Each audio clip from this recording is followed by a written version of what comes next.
नीट परीक्षेबाबत सर्वात मोठी अपडेट. दगाफटका टाळण्यासाठी परीक्षेची जबाबदारी इंडियन आर्मीवर. केंद्र सरकारचा महत्त्वाचा निर्णय. देशभरात प्रचंड खळबळ उडवणाऱ्या नीट पेपरफुटी प्रकरणाची व्याप्ती दिवसागणिक वाढत चालली आहे. भविष्यात असा कोणताही दगाफटका टाळण्यासाठी आणि परीक्षेची विश्वासार्हता टिकवून ठेवण्यासाठी केंद्र सरकारने आता थेट भारतीय लष्कराची मदत घेण्याची तयारी सुरू केल्याची माहिती समोर येते.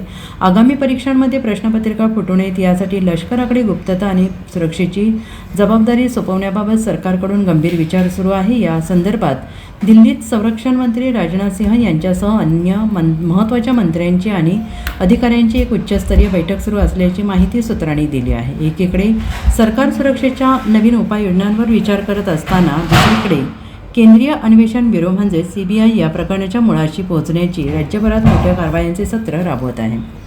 आणि या पेपरफुटी प्रकरणात CBIने आणखी दोघांना अटक केलेली असून एकूण अटक आरोपींची संख्या आता 13वर पोहोचली आहे. या धक्कादायक बाब म्हणजे या प्रकरणातील 12वी आणि 13वी अटकसुद्धा महाराष्ट्रातूनच झालेली आहे.